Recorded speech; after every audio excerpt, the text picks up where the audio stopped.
कि मेरे हाथ में अगर एक 2,000 रुपए का नोट हो और एक हाथ में 2 रुपए का सिक्का हो और अगर दोनों मेरे हाथ से गिर जाए, मुझे बताइए आवाज कौन करेगा, नोट या सिक्का? ऑफ कोर्स सिक्का। चिल्लर ही आवाज किया करते हैं, जब वैल्यू बढ़ जाती है तो ऐसी आवाजें नहीं होती। दैट मीन्स आप कनेक्ट कर सकते हैं अपनी लाइफ में। जो लोग आपको बार बार नेगेटिव बोलते हैं, कोसते हैं, समझ लीजिएगा वो चिल्लर है, तुम्हें अपना वैल्यू बढ़ाना है।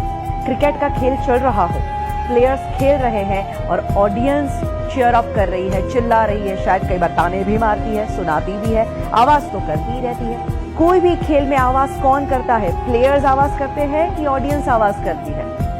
ऑफ कोर्स ऑडियंस आवाज करती है। दैट मीन्स अगर आपकी जिंदगी में बहुत लोग आवाज करने लगे तो समझ लीजिएगा आप सच्चे खिलाड़ी हो और वो अभी भी ऑडियंस ही है।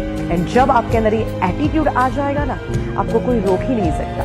तो आज मैं आपको यही कहना चाहती हूँ कि दिल की आवाज जरूर सुनो एंड ऑफ कोर्स एक एटीट्यूड अपनाओ जिसे हम कहते हैं नेवर गिव अप। जिंदगी में हार मानो ही नहीं। कितने सारे लोग हैं जिन्होंने इस एटीट्यूड को अपनाया और अपनी लाइफ को चेंज कर दिया। सबसे बड़ा एग्जाम्पल है अब्राहम लिंकन।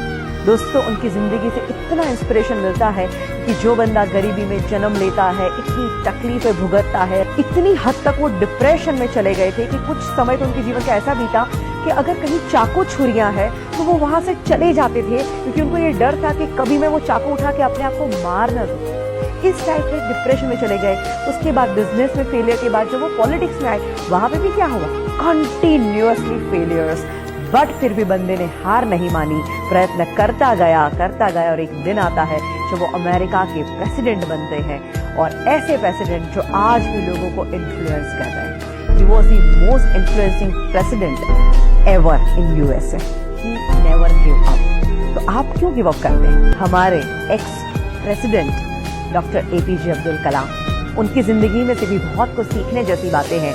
वो पायलट बनना चाहते थे और वो इंटरव्यू देने के लिए गए थे, और जब रिजल्ट आता है 9 लोग थे, 8 लोग सिलेक्ट हो जाते हैं और वो अकेले बंदे थे जो रिजेक्ट हो जाते हैं। इतना दुख होता है और उदास होकर वो एक कोने में चले जाते हैं और बैठे हैं, और वहीं से एक इंसान गुजरते हैं और वो उनको चेहरे से ही देख के कहते हैं कि बेटा तू क्यों इतना उदास है?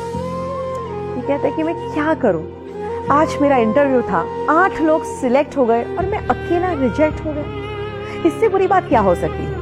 तो वो संत बड़े प्यार से कहते कि बेटा शायद तू अभी समझ नहीं पा रहा है, और शायद हो सकता है ऊपर वाला तुझे उससे भी बेहतरीन कुछ देना चाहता है।